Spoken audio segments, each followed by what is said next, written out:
these mediations until the end, until we reach a solution. We will always be a partner in bringing more peace, prosperity, and hopefully better future for us. Doctor साहब, एक वक्त होता था Pakistan isolated होता था, पाकिस्तान को पूछता नहीं था। अब फील्ड मार्शल को और पाकिस्तान के वजीर आजम को कहा जाता है कि जी आप थैंक यू, आपका जो आप हमारे सारा कुछ कर रहे हैं। अमरीकी सदर और डॉक्टर साहब एक और बड़ी इंपॉर्टेंट बात, अभी जेडी वेंस ने वहां पे शहबाज शरीफ और गया है और इन लोगों की आपस में बात हो रही है। अब कह ये भी रहे लोग कि भाई अगर इन दोनों ने बात करनी है, पाकिस्तान वहां क्या करने गया है, क्या आपने चाय सर्व करनी है या आपने क्या करना है? अरे भाई हम इसलिए गए हैं कि अगर हम ना गए होते तो ये दोनों डायलॉग ही करते रह जाते। अब हम पहुंचे हैं तो यकीनन दोनों एक दूसरे के कान के नीचे किक लगाएंगे। ईरान भी और जो है वो जेडी वेंस और हमारे शहबाज शरीफ साहब की जफ्फी को बार बार वो रिपीट कर रहा है, बार बार।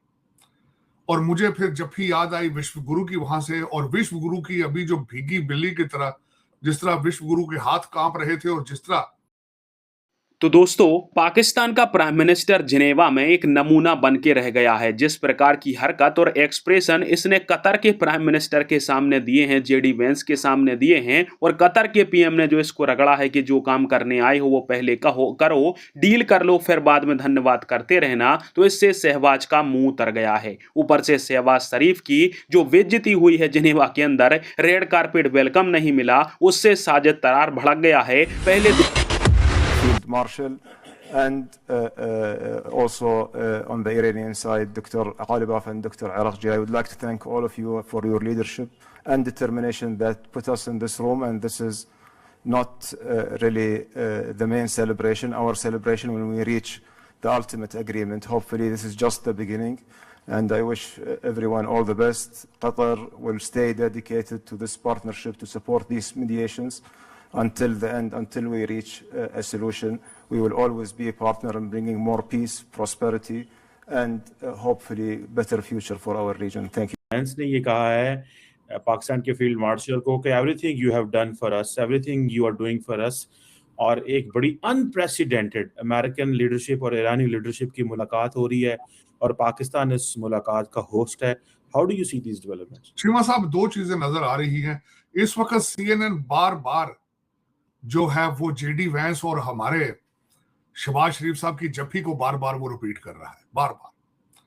और मुझे फिर जफ्फी याद आई विश्व गुरु की वहां से, और विश्व गुरु की अभी जो भीगी बिल्ली की तरह, जिस तरह विश्व गुरु के हाथ कांप रहे थे और जिस तरह प्रेसिडेंट ट्रंप ने उनको पूरी दुनिया के सामने एक मजाक बनाया उनका, जिस तरीके से कहा कि ये शक्ल से कुछ नजर आता है, इसकी हकीकत कुछ और है, किलर है। अब पता नहीं वो किलर किस तरह, उन्होंने शायद गुजरात की तरफ है। अल्टीमेटली विश्व गुरु की सबसे बड़ी वारदात जो उनकी लैंडमार्क है वो तो गुजरात के मुसलमानों को मारना था, उसको बार बार याद आया। और आज जो इस वक्त दुनिया में अगर देखा जाए तो चीमा साहब, मैं हैरान हूं कि दुनिया का हर जरीदा, हर चैनल बार बार जो है वो पाकिस्तान का जिक्र कर रहा है, बल्कि पाकिस्तान इस डायलॉग का हिस्सा है। मैं आज सुबह उठा हूं तो जब तैयारी कर रहा था तो उसमें सबसे ज्यादा जो मुफस्सल और तफसील से जिसने इस सारी चीज को कवर किया है वो अल जजीरा था। अब अल जजीरा के मुताबिक सबसे बड़ी बात तो ये है कि उनकी शायद सुर्खियों में था कि ईरान की डील शायद बेहतर नहीं है, लेकिन अमेरिकन अवाम ये चाहते थे। अब दूसरी जो की बात उन्होंने की कि 60 दिन इतने ज्यादा इंपॉर्टेंट क्रूशल होंगे कि इसी तरह की डील को नेगोशिएट करने के लिए ओबामा को 597 दिन लगे थे। ये बड़ी बात है। फिर उन्होंने कहा तेहरान चाहता है कि अमेरिका इजराइल के ऊपर प्रेशर डाले। फिर उसके बाद जो सबसे बड़ी बात है, मैं इस पे अगले साइड पे जाता हूँ, ये बताना चाहूंगा कि इस डील के अंदर कौन कौन लोग मौजूद हैं। इस डील हमारे फील्ड मार्शल यानी जनरल आसिम मुनीर दोनों के दोनों जो है वो पहुंच चुके हैं स्विट्जरलैंड, और अब वहां पर कहा यह जा रहा है कि जी जेडी वेंस भी पहुंच गए हैं जो अमेरिकन वाइस प्रेसिडेंट है, और ईरान की तरफ से भी डेलीगेशन पहुंच गया है और इन लोगों की आपस में बात हो रही है। अब कह ये भी रहे लोग कि भाई अगर इन दोनों ने बात करनी है, पाकिस्तान वहां क्या करने गया है, क्या आपने चाय सर्व करनी है या आपने क्या करना है? अरे भाई हम इसलिए गए हैं कि अगर हम ना गए होते तो ये दोनों डायलॉग ही करते रह जाते। अब हम पहुंचे हैं तो यकीनन दोनों एक दूसरे के कान के नीचे किक लगाएंगे, ईरान भी और साथ ही अमेरिका भी। और उसके बाद जाहिर है कि ये जो 60 डेज का सीजफायर हुआ है वो हमारी वजह से ही हुआ, इसलिए कि डोनाल्ड ट्रंप को हमारी जरूरत थी। डोनाल्ड ट्रंप ने जो है वो पाकिस्तान को कहा कि जी आप जो है वो ये कहिए कि जी आप लोग चाहते हैं कि ये सीज फायर हो, और इस तरह से डोनाल्ड ट्रंप को थोड़ा टाइम मिल जाए और वो अपना कुछ फेस सेविंग वगैरह ढूंढ लें। अभी आज वैसे डोनाल्ड ट्रंप ने ये भी कहा है कि उन्हें पाकिस्तान बहुत पसंद है। उन्होंने ये भी कहा है कि ही लव्स पाकिस्तान। अब डोनाल्ड ट्रंप जिस तरह की बातें कर रहे हैं उससे तो मुझे कुछ और ही खतरे की बू आ रही है। मुझे लग रहा है कि कुछ ना कुछ गड़बड़ होने वाली है, इसलिए कि कहते हैं ना जब कोई बहुत ज्यादा तारीफें शुरू कर दे, यहाँ तक कि आप अपने किसी दोस्त की भी या अपने किसी फैमिली मेंबर की या दोस्त की किसी दूसरे के सामने जब बहुत ज्यादा तारीफें कर देते हैं ना, उसी टाइम उसने कोई ना कोई पुट्ठी हरकत करनी होती है और उसके बाद जो है ना वो जितनी आपने तारीफें की होती है ना उससे ज्यादा बाल्टी भर के आप गालियां निकाल रहे होते हैं। तो मुझे लगता है कि मेरे साथ तो कई बार ऐसा हुआ है। कांग्रेचुलेशंस पाकिस्तान। डॉक्टर साहब, एक वक्त होता था पाकिस्तान आइसोलेटेड होता था, पाकिस्तान को पूछता नहीं था। अब फील्ड मार्शल को और पाकिस्तान के वजीर आजम को कहा जाता है कि जी आप थैंक यू, आपका जो आप हमारे सारा कुछ कर रहे हैं।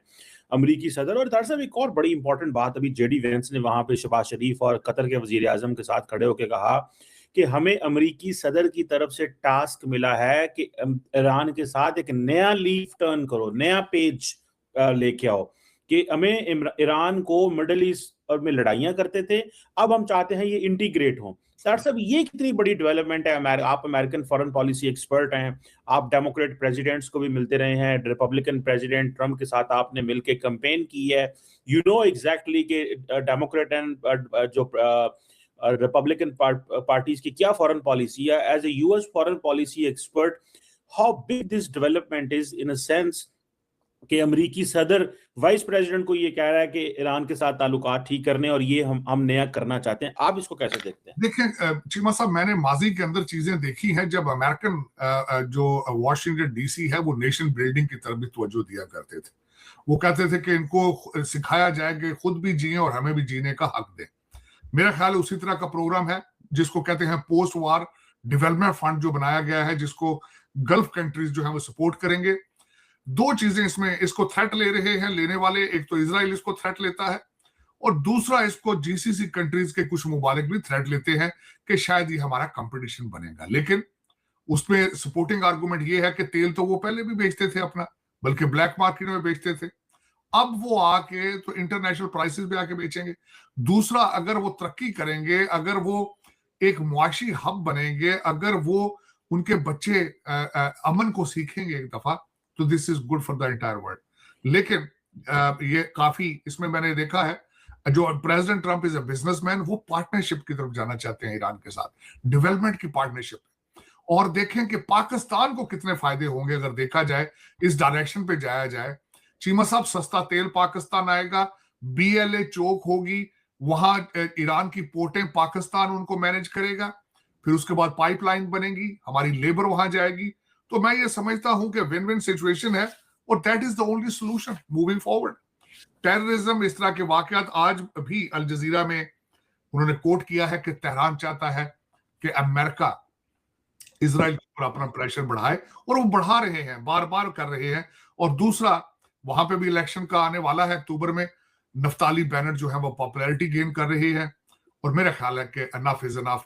अब दो लीडरान जो हैं इस वक्त पूरी दुनिया के अंदर सारी दुनिया को तंग कर रखा है, उन्होंने परेशान कर रखा है। एक मेरे बहुत प्यारे विश्व गुरु हैं उन्होंने, और दूसरे हमारे जो Bibi Netanyahu, both of them longest serving prime minister, बहुत बूढ़े हो चुके हैं, ज़ईफ, अब हाथ कांपते हैं इनके, मेरा ख्याल होशो आवाज भी पूरे नहीं है इनको।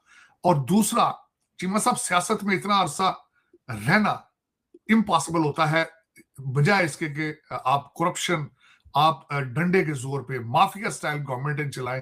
अब भारत के अंदर से भी आवाजें निकलना शुरू हो चुकी हैं कि एनफ इज एनफ। दुनिया तो पहले रिजेक्ट कर चुकी थी इनकी आइडियोलॉजी की। देखिए, आपको पता होना चाहिए चीमा साहब, स्टेट डिपार्टमेंट हर साल ह्यूमन राइट्स की वायलेशन के ऊपर, और मजहबी बिलखसूस, आपको पता है जो इनकी स्टेट डिपार्टमेंट की जो एक ऑर्गेनाइजेशन है जो फ्रीडम ऑफ रिलीजन के ऊपर हमेशा वो भारत को तनकीद का निशाना बनाते हैं, मुसलमानों का और क्रिश्चियंस का। आप गूगल करके देख लें, मेरी बात पे अगर यकीन नहीं तो वहां पे हालात क्या है। आई लव मोहम्मद और के खिलाफ जो इन्होंने FIR देख ली यूपी के अंदर, और क्रिसमस के ऊपर 700 से ज्यादा हादसा, चर्चों को जलाना, माल के अंदर जाके जहां क्रिसमस की उनको लूटना एक फैशन बन चुका था। अब दुनिया इससे बेजार हो चुकी है। अब इनको चाहिए कि आप जाके रिटायरमेंट लें, एंजॉय करें, यंग लीडरशिप को आगे आने दें। ये बाबा प्रोग्राम जो है लोग तंग है। आपने जिस तरीके से भारत के साडी पंजाबी च कहंदे मंजी दियां चूड़ां लातीयां तुसी आपने जिस कंट्री का गुजारा ही नहीं है सिवाय सेकुलरिज्म के, दूसरी कौमों को साथ लेके चलने का, अब आपने वो फंडामेंटल ही चीजें, अब देखे मेरी बार बार मुसलमानों के ऊपर फेरे आते हैं, बार बार हर इलेक्शन में हर जगह पे। अब वो मुझे ये बताएं कि वो इतनी तादाद में है और आपका क्या ख्याल है, दुनिया नहीं देख रही है? सोशल मीडिया, आप जहां जो कुछ करते हैं 2 घंटे बाद वीडियो पहुंच जाती है वॉशिंगटन डीसी में सोशल मीडिया। आपने बेवकूफ बना रखा है, जुनून आपको चाहिए। बल्कि मैं वो भी कहता हूं गलत कर रहे हैं। ये मेरे किस तरह के हिंदू दोस्त हैं वेजिटेरियन लेकिन इंसानों का खून देखना चाहते हैं। गोश्त नहीं खाना हम मांस नहीं खाना, इंसानों का मांस देखना चाहते हैं कटा हुआ। ये कैसे हिंदू है यार? हिंदू मजहब तो एक अमन की, शांति, शक्ति का मैसेज देता है। मैंने अगले दिन एक जगह कहा, और चीमा साहब एब्सोल्युटली मैं इस चीज से एग्री करता हूं, इस्लाम का मतलब अमन है, और जो मुसलमान अमन पसंद नहीं है वो कैसा मुसलमान है? अगर हिंदू शक्ति शांति का अगर उसको नहीं कर रहा तो कैसा हिंदू है? अगर सिख है वो सेवा पे बिलीव नहीं करता, ऑपरेशन के खिलाफ नहीं खड़ा होता, तो वो सिख किस किस्म का है? अगर क्रिश्चियन है और फॉरगिव नहीं करता, प्यार का मैसेज नहीं देता, तो वो कैसा क्रिश्चियन है? तो ये दर हकीकत इस स्टोरी को मैं दुआ करता हूं मेरे विश्व गुरु जाती दफा साथ ले जाएं, क्योंकि इसकी गुंजाइश सोसाइटी में नहीं है। चीमा साहब, मैं ऐसा बंदा हूं, मैं जो एंथ्रोपोलॉजी के जरिए पढ़ता रहा हूं कि मैन मेड बॉर्डर की लाइनें हवाएं नहीं रोक सकती, मैन मेड बॉर्डर पानियों के रुख तब्दील नहीं कर सकते, तो आप प्यार मोहब्बत को किस तरह आप रोक सकते हैं? इन्होंने बहुत जुल्म किया है। इन्होंने 10 मई के बाद असली बिहारी चेहरा देखा ना चीमा साहब, तो वो आंध्र पंजाबी में मेरा त्राह निकल गया, खुदा की कसम। डॉक्टर साहब वो कहते हैं कि ये जो पाकिस्तान की जो कामयाबियां हैं, देखिए आज एक आप डॉक्टर साहब, मैंने और आपने कितना क्रिटिसाइज किया पाकिस्तान की फॉरेन पॉलिसी को। आपको पता है हम तो सुबह से लेके शाम तक हमें काम ही कोई नहीं होता था, ए तुसा की कर देता है, ए की कर देता है, ए की करता है। लेकिन अब जो अभी मैं देख रहा था, अगले दिन फील्ड मार्शल ने मोहसिन नकवी को कहा कि आखिरत के दिन एक मुसलमान जो होता है उसकी जिंदगी में होता है लाइफ आफ्टर डेथ। तो वो कहते हैं आखिरत के दिन मेरी गवाही दे देना कि मैंने कितने लोगों की जानें जो है वो बचाई हैं, मैंने सीज फायर कराया। आप इसको कैसे देखते हैं? फील्ड मार्शल के किरदार को कैसे देखते हैं? बिकॉज आपकी तो फील्ड मार्शल से कई मुलाकातें हो चुकी हैं, वैसे भी आपका आपने वॉशिंगटन में उनको होस्ट भी किया था, तो कैसे देखते हैं ये उनकी जो बात है तारड़ साहब? चीमा साहब, मैं सारी जिंदगी देखता रहा हूँ, सारी जिंदगी इस चीज का इंतजार करता रहा हूँ। बल्कि मुझे अभी याद है कि मैं खुद प्रेज करता था, मैं कहता था देखें जी नेशनलिज्म आगे लेकर आए हैं, Nations can not survive without nationalism. मैं खुद इन चीजों को बात कर, मैं डिवीजन 1947 को क्रिटिसाइज करता था कि ये डिवीजन करके हमने क्या लिया। आज मैं खुदा का शुक्र अदा करता हूँ पाकिस्तान है, वरना थप्पड़ों के साथ आई लव मोहम्मद, मैं किस तरह नहीं रोक सकता हूँ एज हैसियत मुसलमान कि मुझे आई लव मोहम्मद के ऊपर मुझे थप्पड़ मारे जाए, मैं किस तरह बर्दाश्त? ये तो शुक्र है पाकिस्तान। अब आते हैं फील्ड मार्शल साहब की पर्सनैलिटी की तरफ। चीमा साहब, मैं बहसीत स्टूडेंट ऑफ पॉलिटिकल साइंस सारी जिंदगी इस चीज का, पहले हमारे माजी में भी लीडर आते रहे हैं। परवेज मुशर्रफ साहब का मैं बड़ा फैन था। चीमा साहब, सदर अयूब साहब की मैं चाहे जो कुछ भी है उनकी जो इक़दामात थे पाकिस्तान की तरक्की की तरफ मैं बात करता रहा हूँ। बहसीते स्टूडेंट ऑफ पॉलिटिकल साइंस जब सिस्टम ऑफ गवर्नमेंट पढ़े जाते हैं डेवलपिंग कंट्रीज में, सिंसियर लीडरशिप, चाहे मोनार्की हो चाहे डिक्टेटरशिप हो, उसकी तरक्की का सीक्रेट वही होता है जहां लोगों की तालीम कम हो। अब पाकिस्तान के अंदर देख लें, तालीम की हालत यह है कि ऑक्सफोर्ड ग्रेजुएट बाबा बन चुका है, मुर्शिद बन गया। दूसरी तरफ लोग कितने पढ़े लिखे हैं भारत के अंदर, वो कहते हैं मोदी भगवान है, ये तो बायोलॉजिकली पैदा ही नहीं हुआ। इनको फिर डेमोक्रेसी इनको क्यों किस तरह चलेगी वहां पे? जो लोग अभी तक जिन्नात पे और इस तरह की चीजों पे बिलीव करते हैं, ये उनकी गेम नहीं है चीमा साहब डेमोक्रेसी। उनकी गेम है छितर। जिस छितर बड़ा हो बड़े सुकून से चलते हैं उनके साथ, वरना। और उस चीज में सिंसेरिटी मौजूद है। 2 चीजों का आई विटनेस हूं चीमा साहब। पाकिस्तान का तराना चलता है जब भी, तो फील्ड मार्शल साहब का पोस्चर नोट कीजिएगा कभी आप। और जिस वक्त कश्मीर की बात हो, जिस वक्त बात हो पाकिस्तान के डिफेंस की, तालिबान की, जरा फेस रिएक्शन फील्ड मार्शल का देख लें। मैं कोट करना चाहूंगा, ये ऑन द रिकॉर्ड है। ये कहते हैं ना ये अटामिक, अब तो अटामिक अम्ब्रेला लेके 10 कंट्रीज इसके नीचे आएंगे, अटामिक अम्ब्रेला। लेकिन चीमा साहब, वो उन्होंने कहा था मुर्शिद पाक ने, उन्होंने कहा सानू हथ लाओगे दी दुनिया नाल ही जाएगी। तारड़ साहब, एक आपने किसी टीवी पे भी जाना है, आखिरी सवाल करना चाहता हूं आपको। ये मौका तारड़ साहब नहीं है कि इंडिया भी साथ मिले, तरक्की करें? आप कहते हैं कि अमेरिकी सदर डेवलपमेंट पार्टनरशिप बिल्ड करते हैं, नरेंद्र मोदी दुनिया के हर मुल्क के साथ डेवलपमेंट पार्टनरशिप बिल्ड करते हैं। आज हम दुनिया में फिर रेलिवेंट हैं। अमेरिका ने कहा डी हाइफनेशन को खत्म करके री हाइफनेशन पाकिस्तान इंडिया में कर दी है। हमें इकट्ठे क्लब किया जाता है। इंडियंस कहते थे कि जो अमेरिकी सदर या दुनिया का कोई लीडर पाकिस्तान जाता है वो इंडिया ना जाए, वो अपने मुल्क वापस जाए फिर हमारे पास आए। बड़ी बड़ी शिक्के रखते थे। आज अमेरिकन ने वो खत्म कर दी हैं। तो अब मौका नहीं है। तारड़ साहब, आप क्या मैसेज देंगे प्राइम मिनिस्टर मोदी को कि आप इतनी बड़े मुल्क को चला रहे हैं, तीसरी दफा वजीर आजम बने हैं, डेवलपमेंट को मौका दें। आपकी नेबरहुड फर्स्ट पॉलिसी थी, बांग्लादेश नाराज, पाकिस्तान से आपके मसले और मुल्कों से भी मसले हैं। नाउ इज अ मोमेंट कि आप चीजों को आगे लेके चलें। पाकिस्तान को तो आप आइसोलेट नहीं कर सकते। मिलिटरीली भी हमने परफॉर्म कर दिया पिछले साल, और अभी हम डिप्लोमेटिकली परफॉर्म कर रहे हैं। जेडी वैंस पाकिस्तान का शुक्रिया अदा कर रहा है, ट्रंप शुक्रिया अदा कर रहा है। क्या मैसेज देंगे मोदी साहब को कि आए आगे की तरफ चले? चीमा साहब मैसेज दे दिया था प्रेसिडेंट ट्रंप ने प्रेस कॉन्फ्रेंस में, शायद आप उसको भूल चुके हैं। उन्होंने कहा अब ये मिन्नतें तरले कर रहे हैं कि हम भी ज्वाइन करना चाहते हैं, but we don't need them.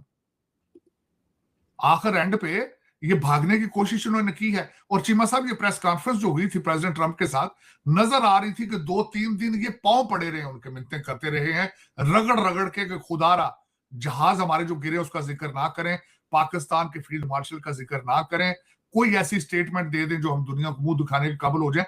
उन्होंने स्टेटमेंट दे के फिर पूछा था क्या ये statement is strong enough for you? लेकिन जो उनके अल्फाज दुनिया में जो इस वक्त लोग देख रहे हैं, वो कहते हैं इस बंदे के चेहरे पे ना जाना, ये बड़ा एक कातल जे, वो अभी भी गूंज रही है। चीमा साहब, दर हकीकत इनको चाहिए, अगर पड़ोस में इनको यूरोप की मिसाल लें, जर्मनी, इंग्लैंड, फ्रांस ने बड़ी जंगें लड़ी, लेकिन यूरोप में बॉर्डरलेस है वो, ये उससे सीखें चीमा साहब। लेकिन जिन लोगों की सियासत ही सिर्फ नफरत हो, मैं आखिरी बात ये करना चाहूंगा, जरा क्लियरली देखने वाले ठंडे दिल से जरा सोचे, पानी का गिलास पी के, अगर इस वक्त आरएसएस के जो बाबे हैं, इनसे पाकिस्तान की नफरत और मुसलमानों की नफरत भारत में रहने वालों, ये दो चीजें छीन ली जाए, ये शाम को बैंकरप्ट हो जाएंगे पॉलिटिकली। इनके पास तीसरी चीज नहीं, परफॉर्मेंस बेस्ड पॉलिटिक्स इनको आदत ही नहीं पड़ी। चीमा साहब, ये वो पार्टी थी, यहां मेरे दोस्त बताते हैं भारती, कि यहां जिस बंदे का क्रिमिनल रिकॉर्ड होता था उसको टिकट नहीं दिया जाता था इलेक्शन में, आज उसको टिकट नहीं दिया जाता जो शरीफ आदमी। ये चेंज आई। तो इनको चाहिए खुदारा मूव फॉरवर्ड और कैरेक्टर बिल्डिंग की तरफ जाए। पाकिस्तानी एडमिनिस्ट्रेशन को मोहसिन नकवी साहब जाके तेहरान बैठे रहे, कन्विंस करते रहे कि ये इजराइल की साजिश है, इनको कामयाब ना होने दिया जाए, और उसमें कामयाब हुए। तो my hat off to Pakistan, मुबारकबाद टू पाकिस्तान। और हमारे पड़ोस के विश्व गुरु जो है वो भी भूखलाहट का निशानी, वो बताता हूं वो क्या हो रहा है। एक घिनौनी साजिश की उन्होंने, एक और उन्होंने एक ताने बाने जोड़े, और टेररिज्म को सपोर्ट करने की जो दाग लगाते थे, बात करते थे हमेशा पाकिस्तान पे, आज खुद ही कर रहे हैं। अब जो उनका बच्चा है तालिबान, उन्होंने पाकिस्तान के ऊपर एक ड्रोन, कबूतर टाइप का ड्रोन छोड़ा, लेकिन सुर्खी बनाई कि हम दाइश खुरासान जो कि पाकिस्तान के अंदर मौजूद है उसके ऊपर हमला कर रहे हैं। लेकिन वो भी मार गिराया गया, उसमें कामयाब नहीं हुए। लेकिन ये है कि इस वक्त जो ट्राइका मैंने आपको कहा था हमेशा, वो ट्राइका जो आखिरी सांस ले रहा है, दुनिया रिजेक्ट कर चुकी है। ट्राइका इजराइल का है, भारत का है और तालिबान का है। मैंने कहा था इजराइल इनको इंटेलिजेंस प्रोवाइड करता है, पैसे भारत देता है, ट्रेनिंग भारत देता है, डिलीवर तालिबान करते हैं, मार्केटिंग मेरे अच्छे घरों के आवारा बच्चे वो करते हैं, बीएलए करती है डिलीवर, पीटीआई करती है, और अब एक जॉइंट एक्शन कमेटी है जो इन सब का मजमुआ है, टीएलपी को भी शामिल कर ले उसमें। तो हमारे अच्छे घरों के आवारा बच्चे मार्केटिंग करते हैं, भारत से गाइडलाइन लेते हैं, उनकी लाइन को टो करते हैं। चले इससे आगे बढ़ते हैं। इस वक्त अगर देखा जाए तो डिस्कस वॉशिंगटन डीसी में हो रहा है कि मेगा के अंदर इंतशार हो रहा है, मेगा डिवाइडेड हो रहा है। मैं बल्कि हैरान हूं, न्यूज वीक ने एक एक्सट्रीम लफ्ज इस्तेमाल किया है, the fission theory of JDS. Fission इसको कहा जाता है जहां एटॉमिक डिवाइड होता है, जो अपना वो कर। उन्होंने कहा कि डिवीजन आ चुकी है मेगा के अंदर। इस डील के हवाले से अल्टीमेटली ये होना था। मैं अगेन जेडी वैंस साहब ने इसको हिकअप कहा था, मैं हिकअप ही कहूंगा। उसकी वजह ये है कि यहां पे भी जो जायनस लॉबी ने इन्वेस्टमेंटें कर रखी हैं सेनेटर्स के ऊपर, कांग्रेसमैनों के ऊपर, वो अपनी ड्यूटी समझते हैं कि इस डील को जो है उसको डिरेल करने की कोशिश की जाए। बार बार वो 300 बिलियन का जिक्र करते हैं, और उनमें जो सब फ्रंट पर है उनमें मार्क लेविन है जो डोनाल्ड ट्रंप साहब के दोस्त हैं, कंजर्वेटिव शो होस्ट है। उसके बाद टेड क्रूज है, बिल कैसिडी और दूसरा जॉन कैनेडी, दोनों लुजियाना के सेनेटर हैं, और एक और सेनेटर हैं टॉम कॉटन। ये मुसलसल इस डील को तनकीद का निशाना बना रहे हैं। ये अमेरिका के अंदर की स्टोरियां आपको मैं बता रहा था। लेकिन चीमा साहब, एक दफा फिर मेरा वतन अजीज, मेरी मदरलैंड इस वक्त अरूज पर है। कांग्रेचुलेशंस पाकिस्तान। तो दोस्तों, जिनेवा की मीटिंग की वीडियो को आप शुरू से देखोगे तो शुरू में यही चलता रहा, शहबाज शरीफ ट्रंप और जेडी वेंस के जूते पॉलिश करता रहा कि आपका बहुत बहुत धन्यवाद, हमें ट्रंप ने ये ऑर्डर दिया है, हमने ये कर दिया, हमने वो कर दिया। ऊपर से जेडी वेंस जब अमेरिका से रवाना हो रहे थे तब इन्होंने पाकिस्तान की धुलाई कर दी थी। अब मार्शल और शहबाज शरीफ की तारीफ कर रहे हैं। साथ में एक जो जोक मारा था इन्होंने इंडिया और पाकिस्तानी को लेकर, उससे भी शहबाज शरीफ और मुनीर की पूरी दुनिया के अंदर फजीती हो रही है। इसके अलावा एक बात पाकिस्तानियों से भी पूछना था कि तुम तो यहूदियों से नफरत करते थे, तो अब जो शहबाज शरीफ, जेएफ कुशनर और स्टीव विटकॉफ से गले मिल रहे हैं, उनको पता करना जरा कि क्या वो सच्चे मुसलमान हैं या फिर यहूदी हैं। मतलब यहूदियों को तुम अब गले लगा रहे हो तो कहां चला गया तुम्हारा पाकिस्तान का इस्लामिक उम्मा। अब बात करते हैं साजिद तरार की। तो साजिद तरार को जिस प्रकार से मिर्ची लगी है कि पाकिस्तान का तारीफ कोई भी नहीं किया ट्रंप ने पीएम मोदी के साथ प्रेस कॉन्फ्रेंस में, उससे तरार जल भुन चुका है और उसकी जलन आपको साफ साफ दिखाई दे रही है कि एक बार मार्शल की तारीफ तो कर देते, मुनीर की तारीफ कर देते मोदी के सामने, तो इनको सीना चौड़ा करके भारत के सामने कहने का मौका मिल जाता कि ट्रंप तुम्हारे सामने हमारी तारीफ कर रहा था। दूसरी बात इसको लगती है कि दुनिया में दो ही सबसे खराब लीडर हैं जो कि लीडर नहीं होने चाहिए थे, एक बेंजामिन नेतन्याहू, दूसरे पीएम मोदी, और ये चाहता है कि ये दोनों बदल जाएं। भारत के बारे में कहें तो भारत की तो कुछ नहीं बोल रहा हूं। दूसरी बात करता हूं कि इजराइल की बोल रहे हैं कि इजराइल में नफ्ताली बेनेट पॉपुलर हो रहा है। तो शायद तरार ने नफ्ताली बेनेट के बारे में ढंग से पढ़ा नहीं है। नफ्ताली बेनेट पाकिस्तान के खिलाफ वो इजराइल का प्राइम मिनिस्टर होने वाला है। और एक बार फिर से बोलूंगा कि नफ्ताली बेनेट पाकिस्तान के खिलाफ इजराइल का वो प्राइम मिनिस्टर होगा जो कि पाकिस्तान के ताबूत में आखिरी कील ठोकेगा। इनको ये लगता है कि बेंजामिन नेतन्याहू चले जाएंगे, नफ्ताली बेनेट आएंगे, तो इससे पाकिस्तान और इसके अलावा इजराइल के संबंध काफी नॉर्मल हो जाएंगे। बल्कि ये नहीं जानते कि नफ्ताली बेनेट किस चिड़िया का नाम है। वो कुछ ही महीनों के लिए इजराइल के प्रधानमंत्री बने थे, उस समय पाकिस्तान की नाक में दम करके रखे हुए थे नफ्ताली बेनेट। तो ऐसे में साजिद तरार को पढ़ लेना चाहिए कि नफ्ताली बेनेट आखिरकार है कौन और वो पाकिस्तान से कितनी नफरत करता है। इसके अलावा इसको चाहिए कि भारत को यूरोप के जैसे पाकिस्तान का बॉर्डर खुला कर देना चाहिए। मतलब इनके जिहादी जब चाहे तब हमारे देश में घुसकर जहां चाहे वहां धमाके करें, ये साजिद तरार चाहता है। और रही बात प्रेम मोहब्बत की, तो इनसे कभी ना ये होने वाला है और ना कभी होगा, क्योंकि जिस मुशर्रफ को साजिद तरार अपना आइडियल मान रहा है वो वही है जिसने हमारी पीठ में छुरा भोंका था और जिसके कारण से कारगिल युद्ध हुआ था और उसमें पाकिस्तानी अपने सेना के जवानों की बॉडी उठाने के लिए तक नहीं आए थे। और ये बात करता है कि भारत हम पर भरोसा नहीं करता, ये एंटी पाकिस्तान काम करते हैं भारत वाले, हमें आइसोलेट कर रहे हैं। भैया मौके तुम्हें बहुत दे लिए, पर बार बार जब तुमने पीठ में खंजर भोंके हैं तो फिर तुम पर भरोसा करना हमारी सबसे बड़ी गलती होगी। और रही बात इनके चीखने चिल्लाने की, तो वो तो आपने देख ही लिया इनको कितनी मिर्ची लगी है और ग्लोबल स्टेज पर इनको कितनी इज्जत मिली है वो भी आपने देख लिया कि कतर के पीएम ने मुंह के ऊपर बोल दिया है कि जो काम करने आए हो, जो कि काम मेन ये है कि इजराइल और इसके अलावा ईरान और अमेरिका की जंग रुक जाए और इस रीजन के अंदर सुख शांति आए, इसके लिए आए हो, ये डील हो जाने दो, बाद में सबके धन्यवाद देते रहना। ये कतर के पीएम ने इनके मुंह पर बोला है, तब शहबाज का मुंह आप खुद देख लीजिए कि कैसा बन गया था।